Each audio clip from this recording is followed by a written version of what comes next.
For today's video, tuturuan ko kayo kung paano nyo mababalik itong mga last conversation o yung mga nawalang messages niyo sa Messenger dahil dito sa end-to-end encryption.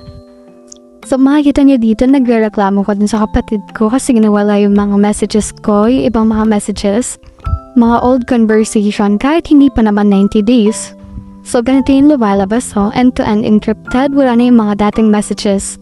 So unang step, i-delete nyo na muna tong app ng Messenger bago kayo kesa i-update nyo siya.